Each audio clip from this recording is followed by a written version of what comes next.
on the beam. Blair, Meghan Blair, pardon me, from the Texas Dreams Gymnastics School. She's coached by Kim Zmeskal, who is the world all-around champion, the first American ever to win a world all-around title. She's here tonight. Yeah, she's here. And her husband, Chris Burdett, they have a gym down in Coppell, Texas. 131 of America's finest women gymnasts are gathered here in Rochester for the event, split into a couple of divisions. You're watching the junior division. These are women who will not turn 16 by the end of the current calendar year.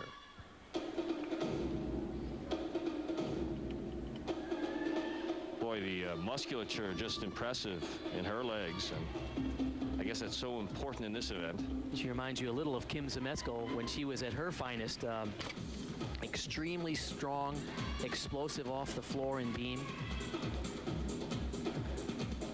You can always tell by the body styles of the gymnasts which ones will be the good floor and vaulters and which one will be good on events like the uneven bars. All right. Meghan Blair finishes up. Nice pike double back somersault at the end. Good power to finish. This is Jennifer Iovino on the uneven parallel bars.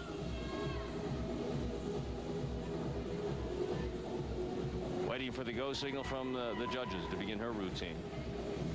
She did not compete at the American Classic a couple of months ago, so she'll need to do well here if she hopes to qualify for the U.S. Championships. Was it 14 move on from here, Bart? 14 athletes, assuming that they meet the qualifying score of a minimum of 33.5 points. Total score for the 4 events. That's correct, which means about an 8.4 average, which doesn't sound that difficult, but if you end up having a low score, and she had a slight break there on that kip to handstand,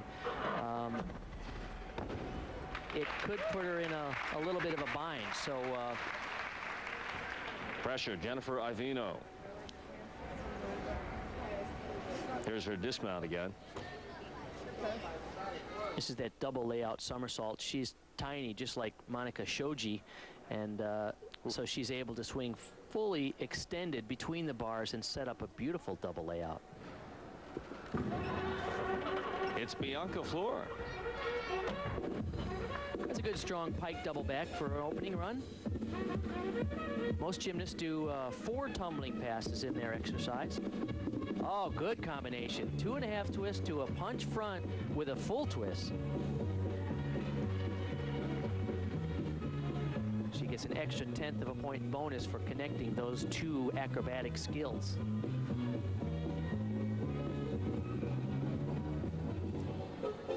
A lot of the dance moves in the prancing Bart are sort of the gaps between the dramatic moves. Yeah, and you bring up a good point, because, you know, often the gymnasts are so focused on getting these tumbling runs in, nice triple twist, that for many gymnasts, the dance and the choreography just becomes an afterthought. She does a triple twist there and doesn't quite make it all the way around. I know it's frustrating for choreographers, because sometimes coaches bring choreographers in to work with the gymnasts, and then they realize that the gymnasts have so much to do in terms of tumbling and fulfilling requirements that there is very little time to develop set the polished the stage dance moves and exactly build a character and tell a story. You know, in a sport like figure skating, they're out there 4.5 minutes. Right. A gymnastics routine is just barely 1.5 minutes, and they're so focused on all the acrobatics that it's tough to actually express themselves any other way.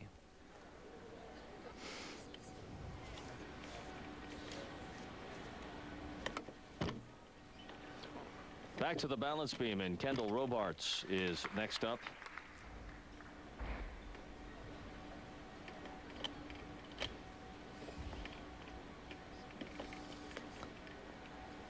Kyndal in the black and white. She's from down in San Antonio, Texas. She tied for 13th at the American Classic this year, so that doesn't make the cutoff point. She needed to be in the top 10 there, so oh, she's a little smile on her face there as she landed that side somersault, a very difficult move. Well, I tell you, unusually. Oh, my. isn't that a shame? She made the difficult move and fell off on a rather easy combination. 1/10 of a deduction, a 1-point deduction. It's a half a point to fall, and that is 5/10. not only does she get the deduction for the fall, but she gets an execution deduction, as well as she misses a possibility of a connection. Isn't that interesting? She did that again. She did a back somersault to a jump full turn, and she smiled. You rarely see that from Like a it was gymnast nothing, on right? tape. Yeah. Good double back somersault.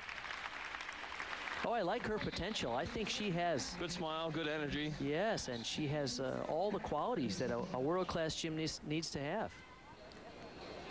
Watch the footwork. Here's that side somersault, and she does it nicely. You have to land exactly sideways, and that angle on her feet illustrates that she did land perfectly sideways. A little bit low on that landing of the double back somersault, but she had very high level of difficulty throughout that routine, and she's happy with it.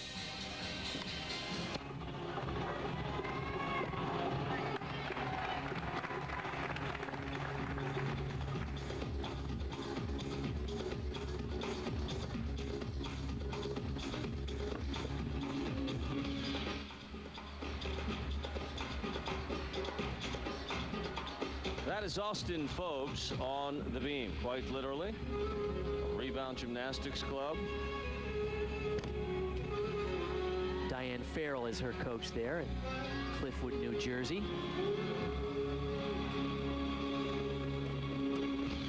Other athlete that did not compete at the American Classic, so she needs to finish in the top 14 here in Rochester. We'll move on to the next leg in Nashville, Tennessee.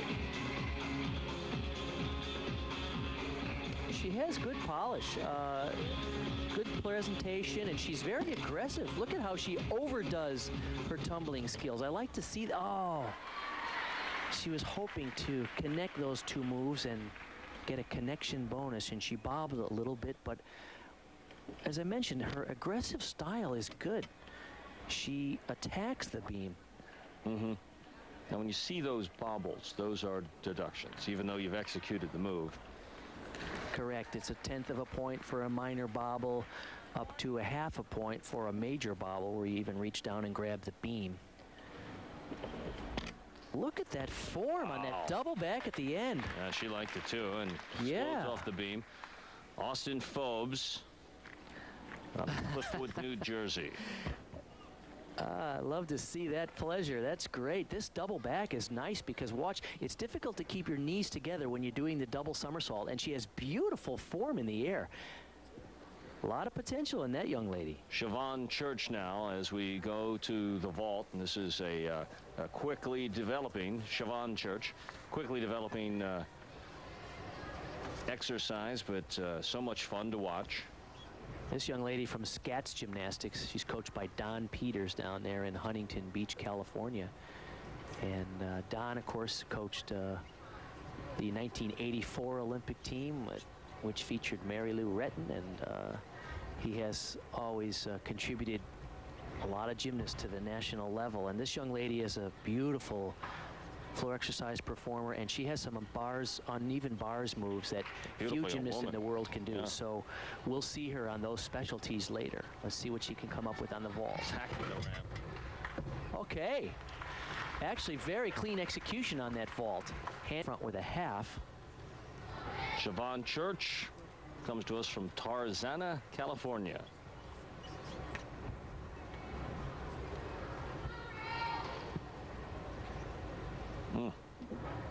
This vault has a 9.6 start value. That's the degree of difficulty based on the